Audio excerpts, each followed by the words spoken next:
Sweet hour of prayer, sweet hour of prayer, that calls me from a world of care and bids me at my Father's throne, make all my wants and wishes known.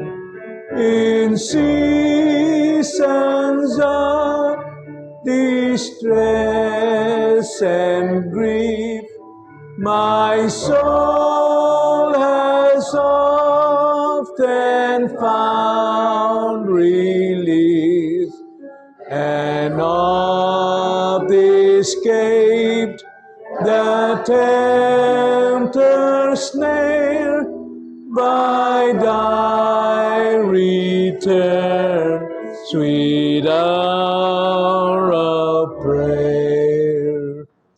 Sweet hour of prayer, sweet hour of prayer, the joys I feel, the bliss of those whose hands His Spirit burn with strong desires for thy return, which such sent to the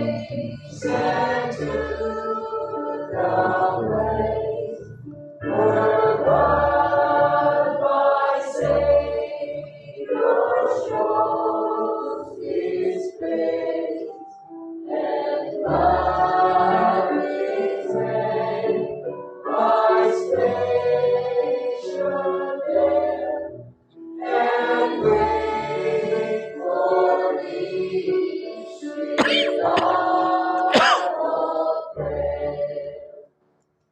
Sweet hour of prayer, sweet hour of prayer, thy wings shall my petition bear. To Him whose truth and faithfulness engage the waiting soul to bless. And since He bids me seek His face, believe His word and trust His grace, I'll cast on Him my every care and wait for Thee, sweet hour of prayer.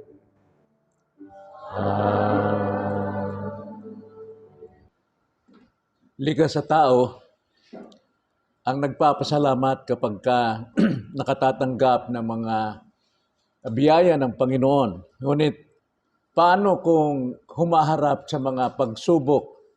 Tulad ngayon, marami pong nalungkot, maraming nasaktan, maraming nag-aalala dahil nahuli na ang dating presidente, si Duterte, at ang lahat ng mga nagmamahal sa kanya ay talagang nalulungkot. Magagawa kayo nila magpasalamat sa Panginoon sa kabila ng ganitong kanilang nararanasan. Na ang tunay na pagpapasalamat sa Diyos ay hindi nababatay sa sitwasyon, kundi nababatay sa kanyang katapatan at sa kanyang kabutihan.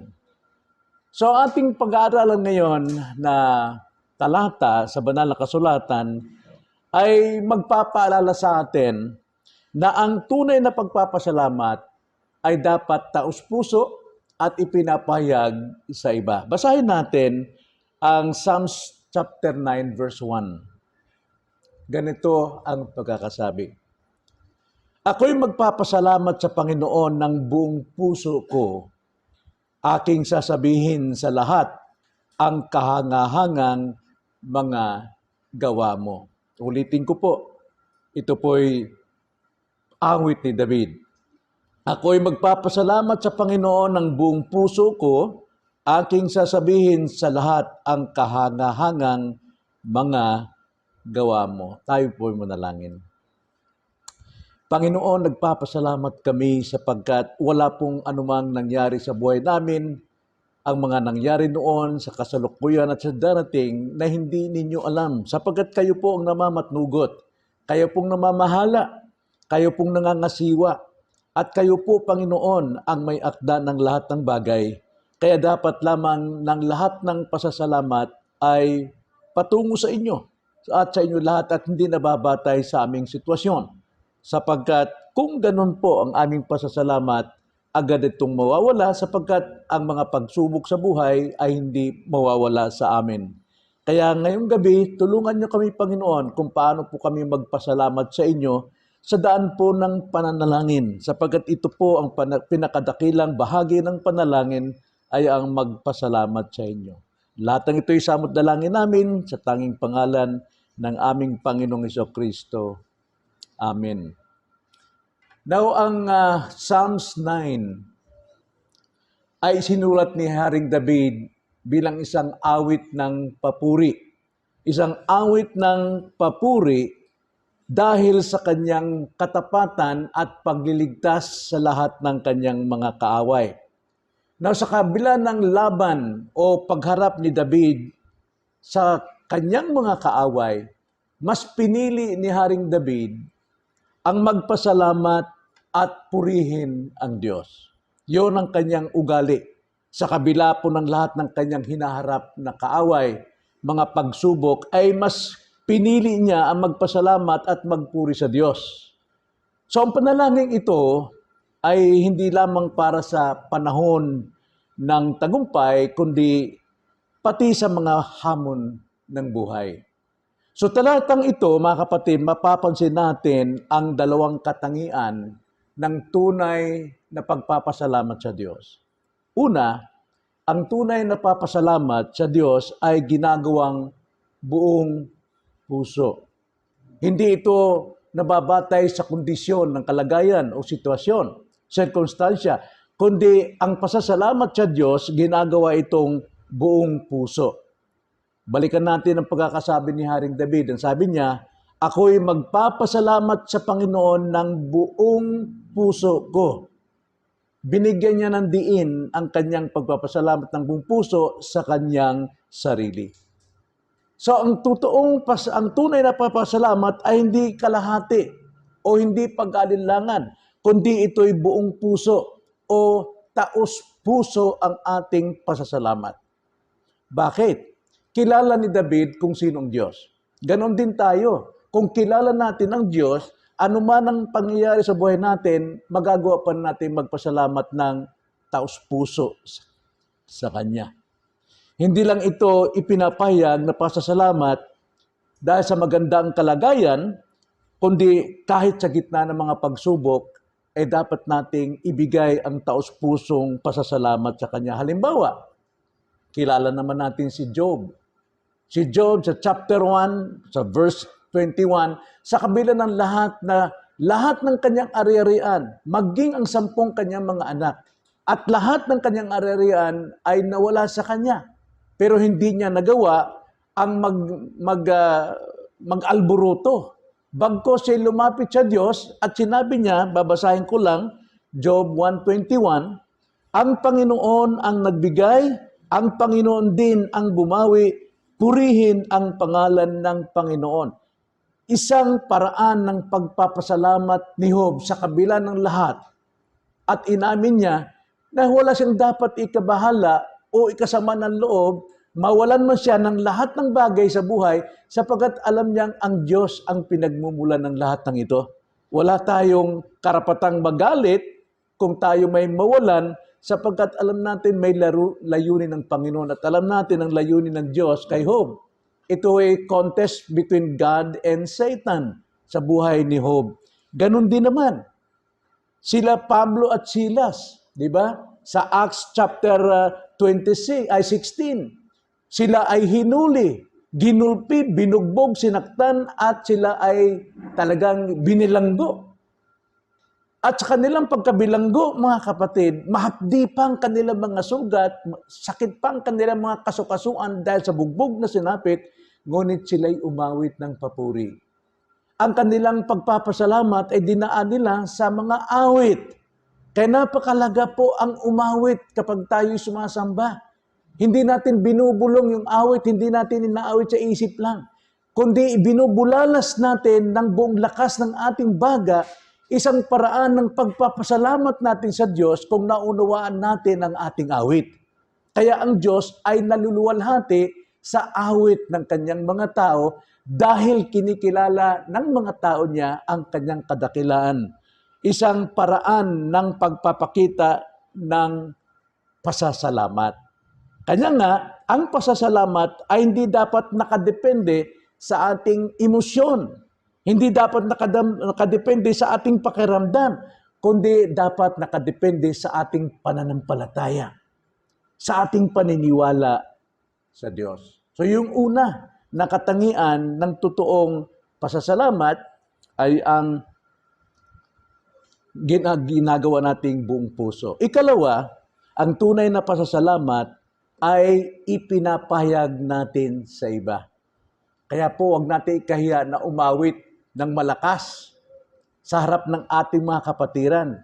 Pagka narinig ng mga kapatiran natin na tayo umaawit ng malakas, ibig sabihin nagpupuri tayo sa Diyos sa kabila ng ating mga problema. Hindi po ito pagkukunwari. No? Hindi tulad ng mga tao sa libutan, kunwari masaya sila sa mukha nila, pero giba ang puso nila. Sa atin, giba man ang panlabas natin, pero buo ang puso natin sa Diyos. Kaya nga sa ating pag-awit, pinapahayag natin ang ating pasasalamat sa harap ng iba. Kaya nga, ang tunay na pasasalamat ay ipinapahayag sa iba. Tingnan nyo ang talata. Basahin ko muli. Aking sasabihin sa lahat ang kahangahangang mga gawa mo. Alam mo sa awit, talagang napupurihan natin ang Diyos. Pinapahayag natin how great God is. Kaya nga, ang sabi ni David, aking sasabihin sa lahat ang kahangahangang mga gawa mo. So ang pasasalamat sa Diyos, hindi dapat manatiling lihim. Hindi natin itinatago. Ito'y dapat ipinapahayag natin sa iba. Kaya nga napakalaga na kahit awit sa Salmo, i-share natin sa mga kapatid na may mga problema. Nakikita nila kung paano kang nagdidiwang. Ibinubulalas mo sa pamagitan ng awit kung gaano katindi, katibay pananampalataya mo sa kabila ng lahat sa ating Diyos. Kapag ibinabahagi natin ang kabutihan ng Diyos, na ipapalaganap natin ang pananampalataya at nabibigyan natin ng inspirasyon ang mga tao na sa ating kapaligiran na puno ng problema, puno ng kabigatan. Halimbawa, sa Biblia, sa 10 kitongin, yung 10 kitongin, tungtuwa sila, sumisigaw, sabay-sabay silang tumatawag sa Panginoon at mahabag ka sa amin. Lahat sila ay talagang punong-puno ng problema. Pero sila ay pinagaling lahat. Pinagaling lahat. Pero ilan lang ang bumalik para magpasalamat sa Panginoon. Isa lang.